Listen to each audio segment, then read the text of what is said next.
వక్ఫ్ సవరణ చట్టం రాజ్యాంగ బద్ధతపై సుప్రీంకోర్టు విచారణ చేపట్టింది.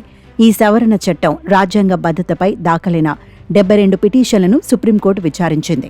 విచారణ తర్వాత ఈ పిటిషన్ విచారణను మే 15వ తేదీకి వాయిదా వేసింది అత్యున్నత న్యాయస్థానం.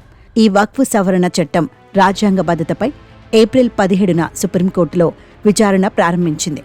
ఆ క్రమంలో తమకు వారం రోజులు గడువు కావాలంటూ ప్రభుత్వం సుప్రీంకోర్టును కోరింది. దాంతో ఈ పిటిషన్లపై విచారణను మే 5వ తేదీకి వాయిదా వేసింది. తాజాగా విచారణ జరిపిన కోర్టు మరోమారు వాయిదా వేసింది.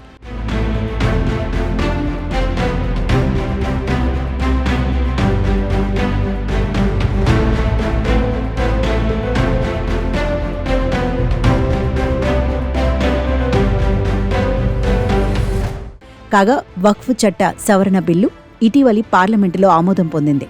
దీనిని వివిధ రాష్ట్రాల్లోని పలు వర్గాలు తీవ్రంగా వ్యతిరేకించాయి. ఆయా వర్గాలు వక్ఫ్ చట్ట సవరణ బిల్లును వ్యతిరేకిస్తూ సుప్రీంకోర్టులో పలు పిటిషన్లు దాఖలు చేశాయి. మరోవైపు ఈ వక్ఫ్ సవరణ బిల్లును వ్యతిరేకిస్తూ పలు రాష్ట్రాల్లో ఆందోళనలు, నిరసనలు సైతం చోటు చేసుకున్నాయి.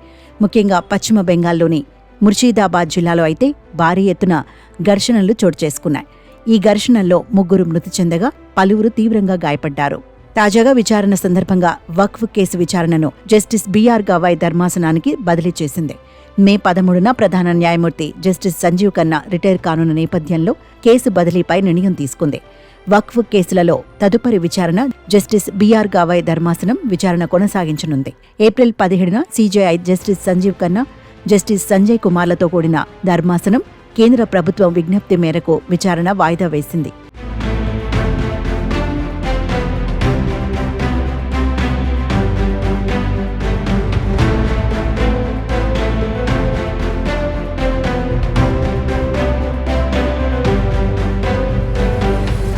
విచారణ సమయంలో చట్టంలోని 2 వివాదాస్పద నిబంధనలను తాత్కాలికంగా నిలిపివేస్తున్నట్లు కేంద్రం హామీ ఇచ్చింది. వక్ఫ్ ఆస్తులను డీనోటిఫై చేయబోమని పేర్కొంది.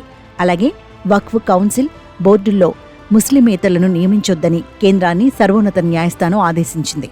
అన్ని రకాలుగా జాగ్రత్తగా పరిశీలించిన తర్వాతే వక్ఫ్ చట్టం రూపొందించినట్లు కేంద్రం తరపున సొలిసిటర్ జనరల్ తుషార్ మెహతా వాదనలు వినిపించారు.